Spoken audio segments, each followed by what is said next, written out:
This is sample to bring you guys down this one. Are you guys laughing at me? You want to go home right now? No, absolutely. We appreciate you being here.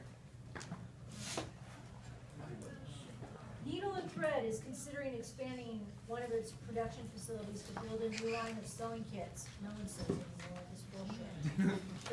The project would require a $9 million capital investment and be fully depreciated over 3 years.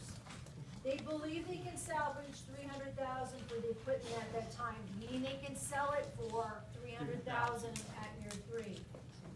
Incremental sales are expected to be $10 million annually for a 3-year period, with costs excluding depreciation of 42%. The company would also have to commit initial working capital to the project of $1 million. The company has a 36% tax rate. So, I'm asking you, what's your cash flow? At year 0, that's your initial cash flow. So that's the cost. That's the $9 million, plus your working capital. Notice they're both outflows.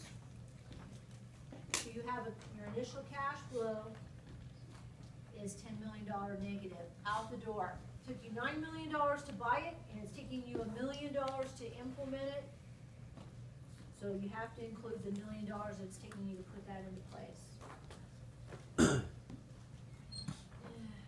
Okay, project cash flow for year 1 and year 2, because that's operating cash flow. So that's your sales, that's the $10 million. They told you that you have your cost excluding depreciation of 42%, so that's $4.2 million. Our depreciation is simply the $9 million divided by 3. So that's $3 million a year is your depreciation. Writing that over there. There's no order for us to write it. I did write it down there. Okay, so you need to subtract out your depreciation.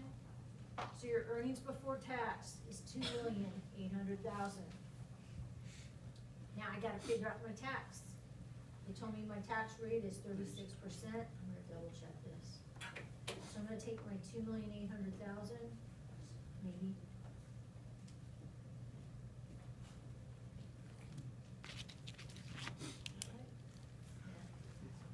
Times 36%. So my tax is $1,008,000. So that gives me net income.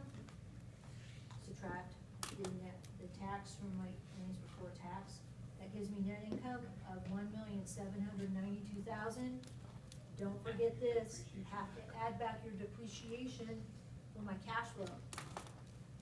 Right, because we did that for the first test. See how it's all kind of coming together?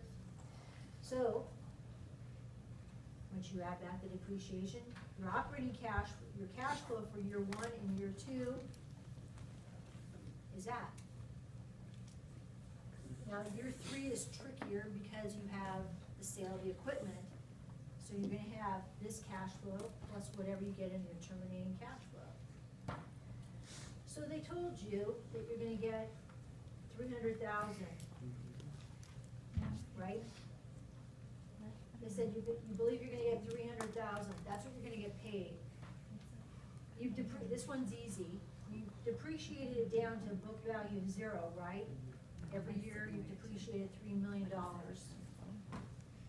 So now your book value is 0. Your sales price is $300,000. You gotta pay if you're not lying to the IRS, unless you're just getting this in cash behind the door somewhere. Take the $300,000, multiply that by your 36%. Your tax, because that's a gain, the book value was 0, your sales price is your total gain. So you're gonna have to pay tax to the IRS of $108,000.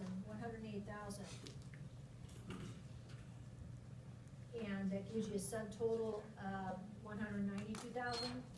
You're gonna add back your working capital because the world is theory, right? You're never gonna get back to working capital, but that's the way I'm supposed to teach it to you, so just do it that way.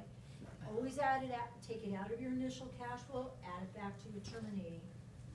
So my terminating cash flow is my sales price, less what I'm actually getting paid, the 300,000, less the tax that I'm paying the IRS, plus the working capital is 1,192,000. I think if I add those two together, I get this. So, 1192 plus 4792. You guys see where I got that? Yeah.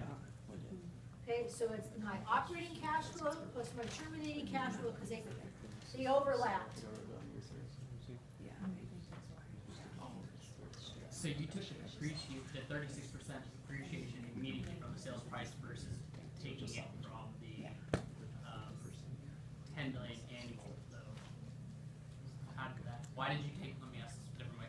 Why did you take? It says $10 million is expected annually for the next 3 years. Oh, just kidding. Those are my sales only, Jean. There you go. Yeah. At the very And then it says beginning. your costs are 42%, your cost less depreciation are 42%. That makes sense. Okay. So now once you have all these, I added in, figure it out your net present value, because you would have to do this with the project to say if you go with it or not. So I'm going to put in all of my costs into the calculator, this plus this plus this plus this, discounted at whatever I said my rate was, because I had to make it up as an addition to the department. And you should get this. So let's do it. So take your initial $10 million, make sure it's negative. Cash flow one is 4,792,000. Once, twice. My last cash flow is 5,984,000.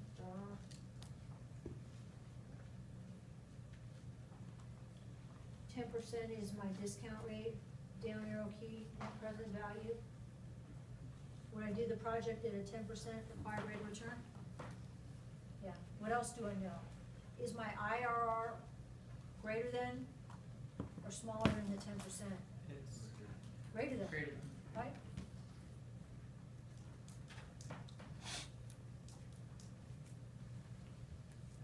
You can have one just like this, but you've got to pull all the facts out. You've got to show me that you can come up with the operating cash flows, the terminating cash flow, and the NPV. This is the one that's gonna be, I told you this is gonna be the bitch. And I'm not calling anybody that, so I can say. What did you put for year zero for cash flow?